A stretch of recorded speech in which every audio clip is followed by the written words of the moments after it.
Winter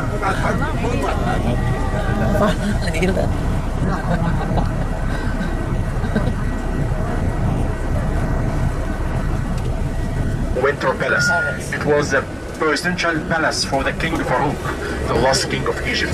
And Howard Lord Carnarvon, the excavator of the Kingdom Come tomb, he stayed here.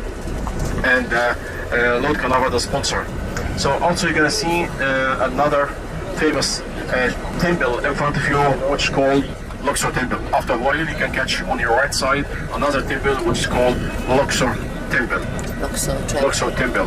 This Luxor Temple, it was dedicated to the god Amun-Ra for his wife for marriage. So the god Amun-Ra called the Karnak complex because it was consist of many temples inside it. This measurement, or the total measurement, about 250 acres. So surrounded was a very large enclosure wall made from mud brick. Some of this mud brick still left up and down. Other it was gone.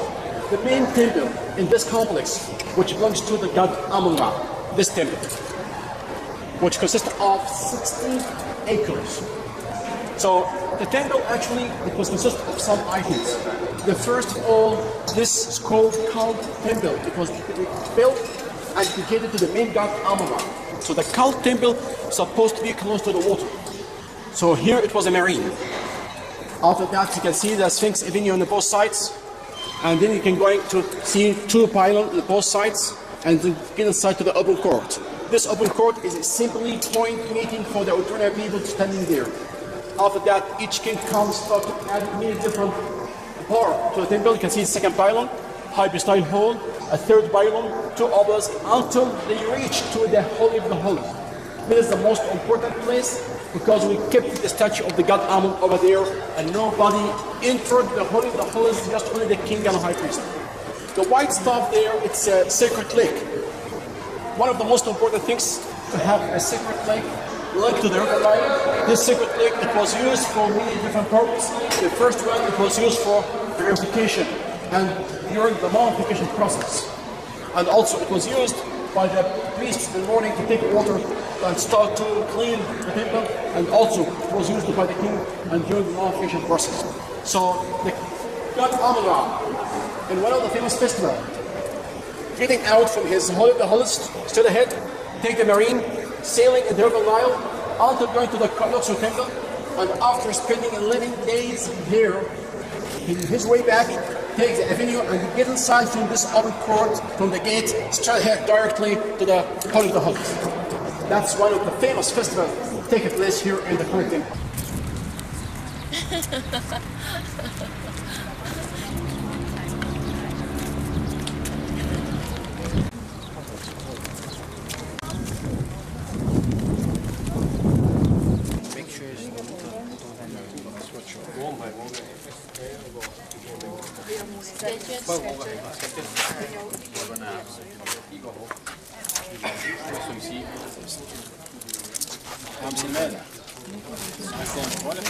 That there are supposed to be 5 columns to the right and 5 columns to the left. This columns actually it was completely filled down, and 1938 into this service managed to restore this one standing over there to see how it looks like. This how it looks like this open court, my friend.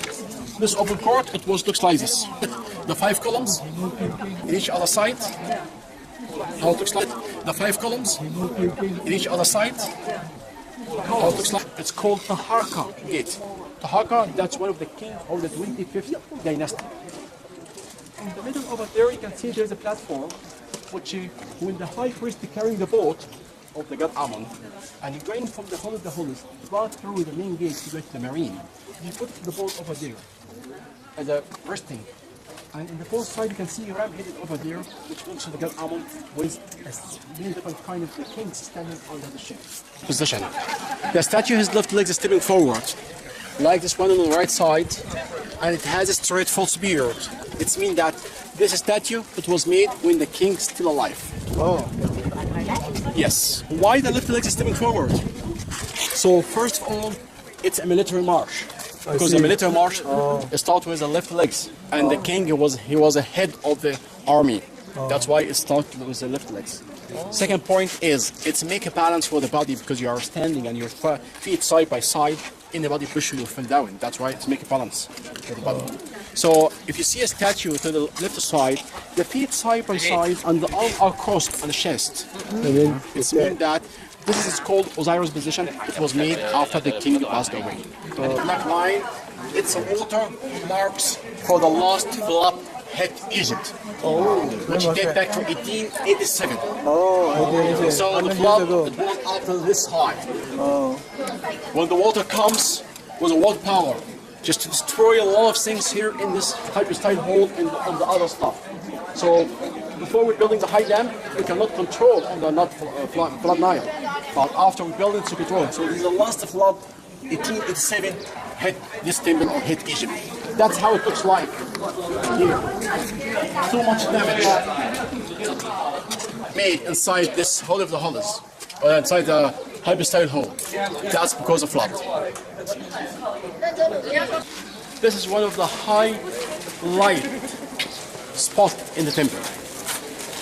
My friend, this place it's called the hypostyle hole. The hypostyle hole. So this hypostyle hole, it contains about 134 columns. 134 columns. It's measured about 6,000 square meters. It's enough to build two biggest cathedrals in all over the world in this place. These columns, it was divided into 61 columns in each side and 12 columns in the middle. The 12 columns in the middle, it's measured about 23 meters high with open papyrus capital. The columns in the both sides, it's measured 21 meters high with closed capital, papyrus capital. So the middle is open, the side is closed.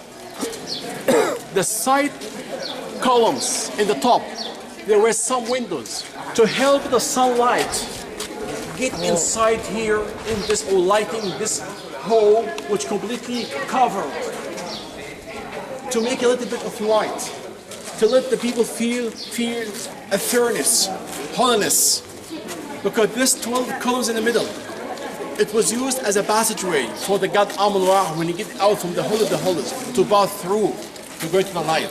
So the king or the god going to pass through here, this place should be a little bit dark to let the people feel a furnace, holiness, this place.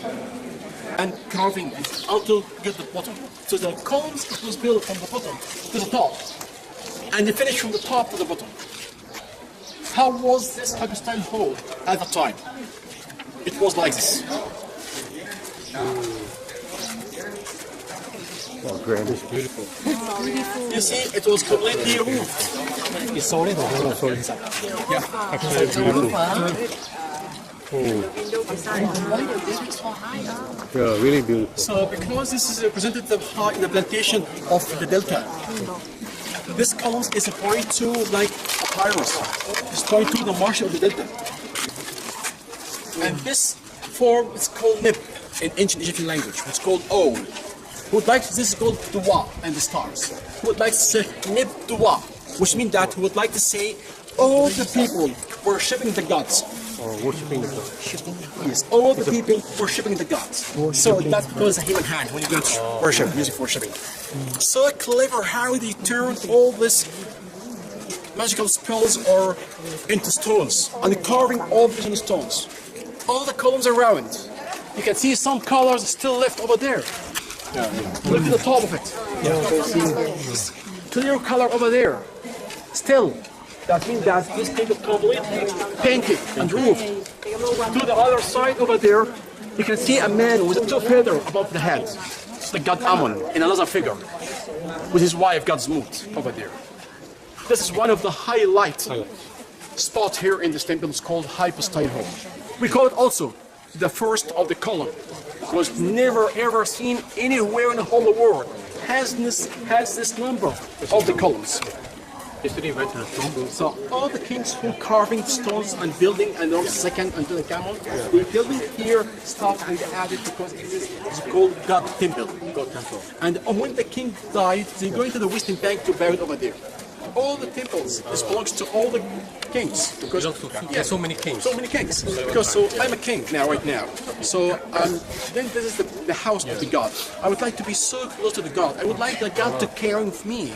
That's why and also I would like to commemorate my name for the future. So I just came here to build a pylon of columns, obelisk, dedicated to the God, which means that I am proof to the high priest.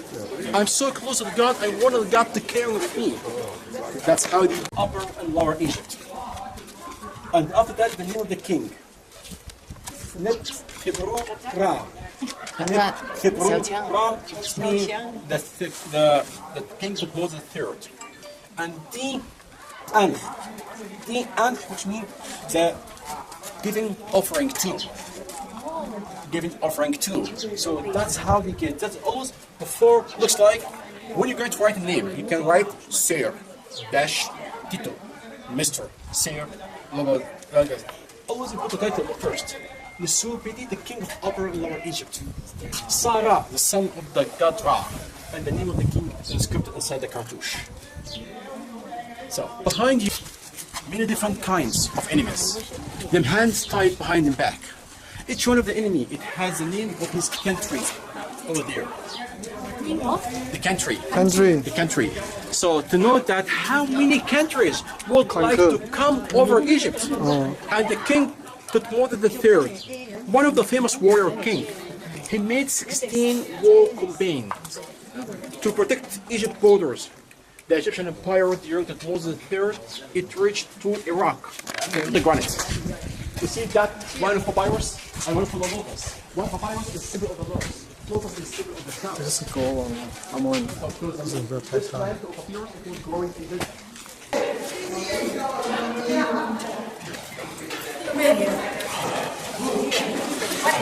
This is called Holy of the Holies. Holy of the Holies or the sanctuary. This is the house of the God, which is supposed to be sitting here. The boat as an info. The boat which contains inside the statue of the God, 17 centimeter. It's made of gold. So some of the daily ceremonies should be made by the high priest.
Per name extra 50 Egyptian pound.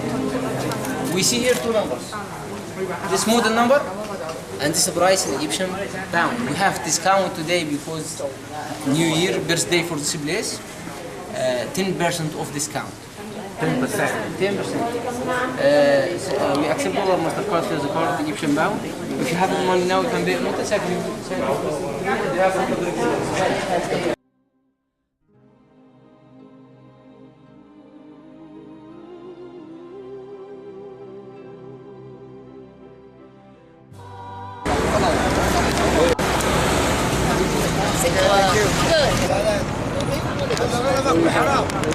شوفوها يا ابن الحمار بيقول لك بالكاميرا دوس على فيها دوس عليها بيقول لك كنت بتاع حمار You're sitting in front? شغلانه بديت من غير مجموع ايوه كلمة